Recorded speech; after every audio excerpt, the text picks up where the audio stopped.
বন্যার কবলে বিধ্বস্ত আমাদের ত্রিপুরা রাজ্য। এটি হচ্ছে বিলোনিয়া, দক্ষিণ ত্রিপুরার বনকর বাজার। কি অবস্থা হয়েছে, কি তাণ্ডব ঘটিয়েছে। বিলোনিয়ার বিভিন্ন জায়গাতে খুব ক্ষতি হয়েছে। এই বৃষ্টির 3-4 দিন লাগাতার বৃষ্টির ফলে জলস্তর এত বৃদ্ধি পেয়েছে, যার ফলে অনেক মানুষের ক্ষয়ক্ষতি হয়েছে, যেটা বিগত 40 বছরেও এমন হয়নি। আমরা হয়তো বা এমন বিধ্বংসী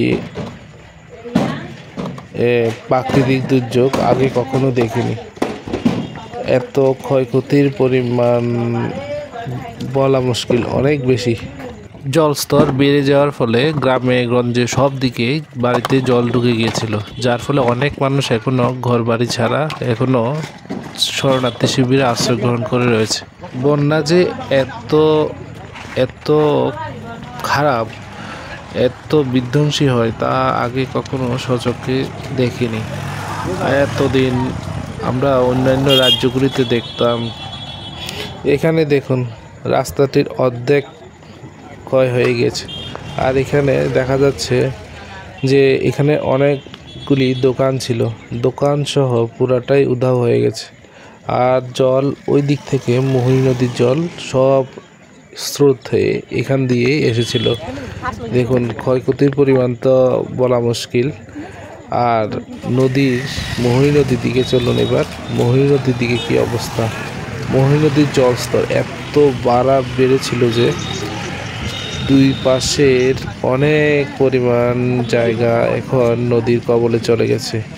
এখানে একটা মন্দির ছিল, দেখুন এই মন্দিরটি প্রায় অর্ধেক পরিমাণে জলের তলায় চলে গেছে।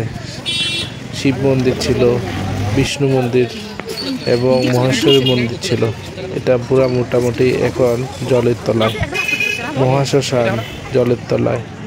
আর দুই পাশে তো আর বলে লাভই নেই, সব দিকেই ক্ষয় হয়েছে, সব দিকেই ভেঙেছে নদী। অনেক মানুষ এখানে দেখার জন্য আসছে। আর দেখুন ওই দিকে বিল্ডিংটা মোটামুটি পড়ে যাবে কিছুদিন পরেই। মোটামুটি নিচের যে মাটিগুলি সব সরে গেছে। এদিকে বনকরের উত্তর পাড়, ওদিকে বনকর মেইন বাজারটা, সব দিকেই একই অবস্থা। খুবই খারাপ অবস্থা এখন বর্তমানে ত্রিপুরার জন্য সবাই প্রার্থনা করবেন যাতে সব কিছু খুব তাড়াতাড়ি ঠিক হয়ে যায়। যোগাযোগ ব্যবস্থা চারিদিকেই বন্ধ, বিওসি বন্ধ, তেলও পাওয়া যাচ্ছে না, পেট্রোল ডিজেল সব। এই দেখুন, এই যে নদীর ধার দিয়ে যে রাস্তাটা চলে গেছে তার দুই পাশে অনেক দোকান ছিল, এখানেও দোকান ছিল, নদী গর্ভে চলে গেছে। এটাও পরে যাবার সম্ভাবনা অনেক বেশি।